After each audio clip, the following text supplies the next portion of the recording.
ہمارا مقصد آپ کو ایک ارننگ اپرچونٹی اور ایک ایسا پلیٹ فارم پرووائڈ کرنا ہے جس پر کام کرتے ہوئے سٹارٹ میں ہزاروں اور with the passage of time لاکھوں ارن کر سکتے ہیں۔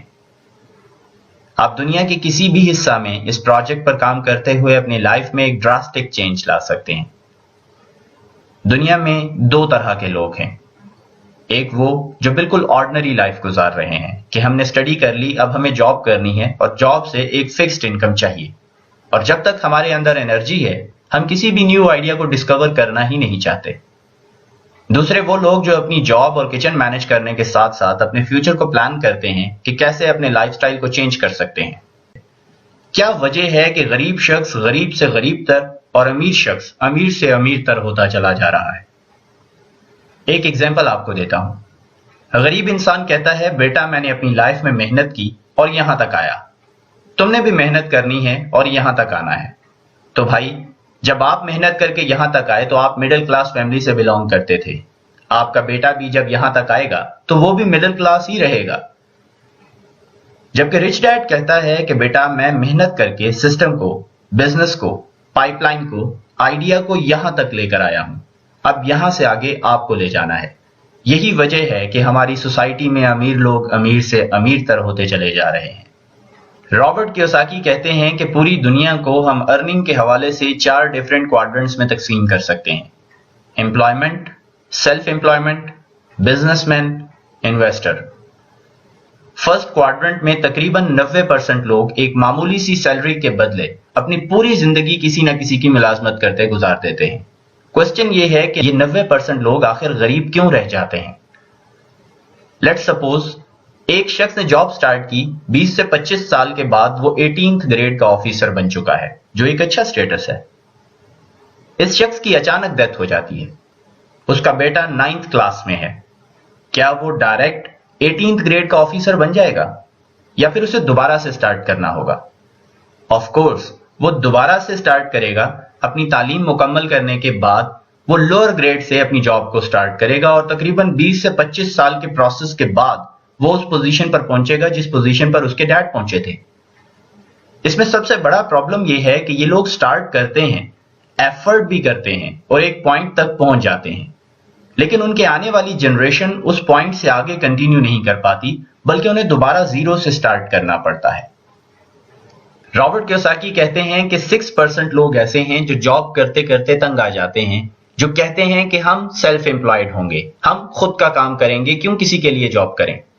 یہ لوگ سوئچ کر جاتے ہیں سیکنڈ کوارڈرنٹ میں، لائک ایک ڈاکٹر ہے تو وہ اپنا کلینک بنا لیتا ہے، ایک لائر ہے تو وہ ایک چیمبر اوپن کر لیتا ہے۔ یہ لوگ سیکنڈ کوارڈرنٹ میں شفٹ کرتے ہیں تو انہیں احساس ہوتا ہے کہ اور بھی بہت سے پرابلمز ہیں۔ جب میں جاب کرتا تھا تو مجھے فکسڈ انکم ملتی تھی، اب بینگ اے ڈاکٹر جب میں اپنا کلینک بند کرتا ہوں، جب میں خود بیمار ہو جاتا ہوں تو مجھے کوئی سیلری نہیں ملتی۔ اب مجھے اپنے سسٹم کو کنٹینیو رکھنے کے لیے کچھ نہ کچھ انکم چاہیے، اور کچھ عرصہ سیلف امپلائڈ رہنے کے بعد یہ کہتے ہیں کہ بھائی ہم جاب کرتے ہی ٹھیک تھے۔ رابرٹ کیوساکی کہتے ہیں کہ یہ دونوں لوگ نہیں جانتے کہ پہلے کوارڈرنٹ سے دوسرے کوارڈرنٹ میں یا دوسرے کوارڈرنٹ سے پہلے کوارڈرنٹ میں آنے کا نام کامیابی نہیں ہے۔ اگر سکسیس چاہیے تو آپ کو تھرڈ کوارڈرنٹ میں آنا پڑے گا۔ تھرڈ کوارڈرنٹ کے لوگ کیا کرتے ہیں؟ ایک سسٹم بناتے ہیں، then people work for you, پھر لوگ آپ کے لیے کام کرتے ہیں، لائک آپ نے ایک پائپ لائن بچھا دی، ایک آئیڈیا جنریٹ کر دیا۔ For example mobile network company کے آنر نے ایک سسٹم بنایا، ایک نیٹ ورک بنایا، اب ان کے لیے لوگ کام کر رہے ہوتے ہیں۔ ایک سیکنڈ کے لیے امیجن کریں کمپنی کا آنر بیمار ہو جاتا ہے تو کیا آپ سب لوگ سمس نکال کے توڑ دیں گے یا آنر کی انکم آنا بند ہو جائے گی؟ نہیں، انکم آئے گی اور آتی چلی جائے گی کیونکہ پیپل ورک فار ہم، اور کچھ ٹائم کے بعد وہ خود بخود تھرڈ کوارڈرنٹ سے فورتھ کوارڈرنٹ میں شفٹ ہو جاتے ہیں جہاں منی ورکس فار دیم۔ دنیا کا فیمس اکانومسٹ کہتا ہے کہ اگر آپ کو اپنی لائف میں غیر معمولی چینج لانا ہے تو آپ کو تھرڈ کوارڈرنٹ میں آنا ہوگا، ایک ایسا سسٹم بنانا پڑے گا جس میں لوگ آپ کے لیے کام کر رہے ہیں۔ اب سوال یہ پیدا ہوتا ہے کیا ہمارے پاس اتنی بڑی انویسٹمنٹ ہے کہ ہم موبائل نیٹ ورکس کی طرح ایک سسٹم بنا پائیں؟ ہم آپ کو بتائیں گے کہ سینچورین اسینڈرز کے ساتھ کام کرتے ہوئے آپ کیسے تھرڈ کوارڈرنٹ میں جا سکتے ہیں، جس میں آپ ایک بزنس مین بھی بن سکتے ہیں، ایک سسٹم بھی بنا سکتے ہیں جس میں لوگ آپ کے لیے کام کرتے ہیں۔ میں نے ایک کتاب میں پڑھا کہ اگر کامیابی چاہیے تو دن میں 24 گھنٹے کی بجائے 4000 گھنٹے کام کرنا شروع کر دو۔ تو مجھے لگا اٹس جسٹ اے فنی جوک، اٹس ناٹ پاسبل۔ پھر یہ بات سمجھ میں آئی کہ تھرڈ کوارڈرنٹ والے لوگوں کے لیے 4000 گھنٹے نہیں بلکہ اس سے بھی زیادہ کام ہو رہا ہوتا ہے، اسی لیے وہ لوگ امیر سے امیر تر ہوتے چلے جا رہے ہیں۔ جب آپ اس سسٹم کے تحت کام کر رہے ہوتے ہیں تو آپ کے پاس اتنی انکم آ جاتی ہے کہ آپ فورتھ کوارڈرنٹ میں شفٹ ہو جاتے ہیں جہاں منی ورکس فار یو۔ آپ کے لیے صرف پیسہ کام کر رہا ہوتا ہے، اور اس کی جیتی جاگتی مثال بل گیٹس ہے۔ صرف پیسہ انویسٹ کرتا ہے اور وہ ملٹی پلائی ہوتا چلا جاتا ہے۔ ان کوارڈرنٹس کو ذہن میں رکھیے گا کیونکہ اس سے اس پروجیکٹ کی اہمیت کو سمجھنے میں آسانی ہوگی۔ نیٹ ورک مارکیٹنگ اس وقت دنیا کی فاسٹسٹ گروئنگ انڈسٹری بن چکی ہے۔ دنیا کا امیر ترین شخص Bill Gates network marketing کے بارے میں کہتا ہے if I would be given a chance to start all over again, I would choose network marketing۔ دنیا کا امیر ترین شخص کہہ رہا ہے کہ اگر دوبارہ زیرو سے سٹارٹ کرنے کا موقع دیا جائے اور چیلنج کر کے یہ کہا جائے کہ دوبارہ ٹاپ آف دا لسٹ بننا ہے تو میں نیٹ ورک مارکیٹنگ کو جوائن کروں گا۔ بل کلنٹن کہتا ہے کہ اگر آپ خود کو اور اکانومی کو سٹرونگ کرنا چاہتے ہیں تو نیٹ ورک مارکیٹنگ جوائن کرنا پڑے گی، اور یہی وجہ ہے کہ network marketing $178 billion annual turnover generate کر کے اس وقت دنیا کی فاسٹسٹ گروئنگ انڈسٹری بن چکی ہے۔ ہمیں سمجھ میں آ گیا کہ دنیا کا سب سے بڑا اکانومسٹ کہہ رہا ہے کہ اگر کامیاب ہونا چاہتے ہو تو تھرڈ کوارڈرنٹ میں آ جاؤ، اور تھرڈ کوارڈرنٹ میں ہم نیٹ ورک مارکیٹنگ کے تھرو آ سکتے ہیں۔ دنیا کا امیر ترین شخص کہتا ہے کہ اگر لائف چینج کرنی ہے تو نیٹ ورک مارکیٹنگ میں آ جاؤ۔ دنیا کا فیمس پریزیڈنٹ کہتا ہے کہ اگر اپنا فیوچر سیکیور کرنا چاہتے ہو تو نیٹ ورک مارکیٹنگ کرنا پڑے گی۔ یہ تمام باتیں سمجھ میں آتی ہیں، لیکن نیٹ ورک مارکیٹنگ آخر ہے کیا اور اسے کیسے کرنا ہے؟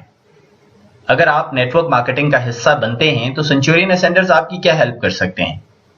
آپ آن لائن اپنے گھر میں بیٹھے ہوئے اس سسٹم کا حصہ کیسے بن سکتے ہیں؟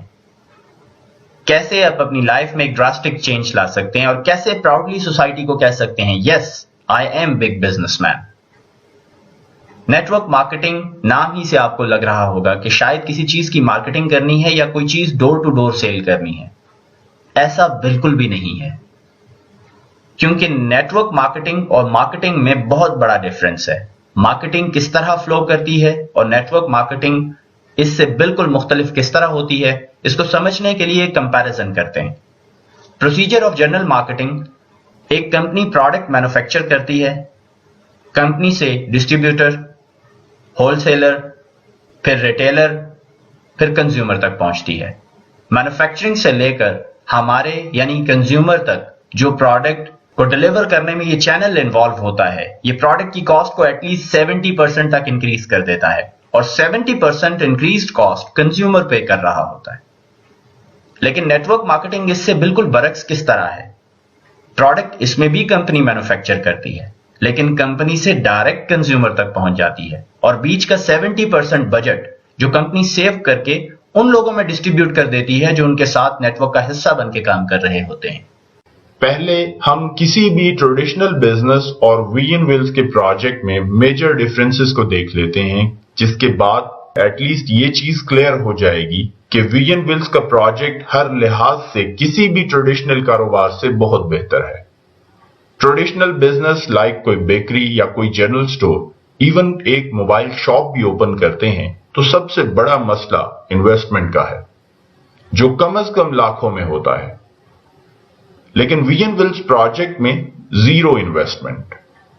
ٹریڈیشنل بزنس کو آپ اپنے دن کا میکسیمم ٹائم دیتے ہیں کیونکہ ہیوی انویسٹمنٹ سے آپ نے اسے سٹارٹ کیا ہے، لیکن اس کے برعکس نیٹ ورک مارکیٹنگ کے ہمارے پروجیکٹ میں آپ کو صرف 4 گھنٹے دینے ہیں، وہ بھی اپنے ایکسٹرا ٹائم سے، جو کہ موسٹلی لوگ فیس بک، مووی دیکھنے یا فرینڈز کے ساتھ چیٹنگ میں گزارتے ہیں، اور ریوارڈ زیرو۔ جو جنرل سٹور یا بیکری یا آفس آپ نے اوپن کیا، اتنا سرمایہ لگا کے آپ نے اپنے دن کے ساتھ ساتھ اپنے آرام کا ٹائم بھی دے رہے ہیں، اس میں لاس کا ڈر ہے، اس میں رابری، ڈکیتی کا ڈر ہے، آگ لگنے کا خطرہ ہے، امن و امان کی صورتحال اثر انداز ہوتی ہے، لیکن وی این ویلز کے پروجیکٹ میں آپ نے کچھ انویسٹ ہی نہیں کیا تو ڈوبنے کا کوئی خدشہ ہی نہیں ہے۔ اس لیے رسک فیکٹر 0۔ کسی بھی ٹریڈیشنل کام کو شروع کرنے کے لیے آپ کو اچھا خاصا ایکسپیرینس ریکوائرڈ ہوتا ہے، ورنہ آپ کا کاروبار بری طرح سے نقصان میں چلا جاتا ہے۔ لیکن وی این ویلز پروجیکٹ میں آپ آلریڈی اتنے ایکسپیرینسڈ ہیں کہ آپ کو الگ سے کسی بھی ایکسپیرینس کی ضرورت نہیں۔ ان شارٹ، آپ بغیر کسی ایکسپیرینس کے اس کام کو نہ صرف شروع کر سکتے ہیں بلکہ کامیاب بھی ہو سکتے ہیں۔ شروع کے کچھ سال آپ کو اس رقم کو بیلنس کرنے میں لگ جاتے ہیں جو آپ نے انویسٹمنٹ کے طور پر اپنی شاپ یا کاروبار میں لگائے تھے۔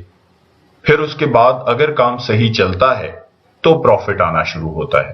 لیکن نیٹ ورک مارکیٹنگ کے اس پروجیکٹ میں آپ نے کچھ انویسٹ ہی نہیں کیا تو پروفٹ کے لیے کسی بھی انتظار کی ضرورت نہیں۔ ٹریڈیشنل کام میں ملکی حالات آپ کے پروفٹ کو بری طرح سے افیکٹ کرتے ہیں۔ اگر شہر میں سٹرائک ہے یا الیکشن یا بہت گرمی یا بہت سردی تو آپ کے کاروبار سے پروفٹ میں بھی یہ چیزیں اسی طرح سے داخل ہو جاتی ہیں۔ وی این ویلز پروجیکٹ میں آپ لائف ٹائم اپنے پروفٹ کو انجوائے کرتے ہیں جس پر حالات اثر انداز نہیں ہوتے۔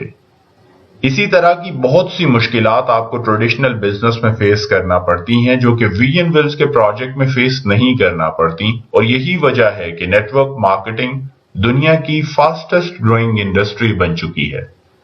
لیکن وی این ویلز پروجیکٹ کا حصہ بننے کے لیے ضروری نہیں ہے کہ آپ اپنے ٹریڈیشنل کاروبار یا جاب سے الگ ہو جائیں۔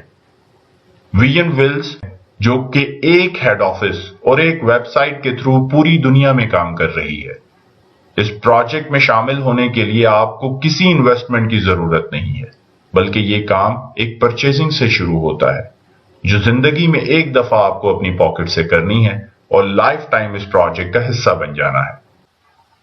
اب پریزنٹیشن کے آخری حصہ میں آپ کو پروجیکشن پلان کے بارے میں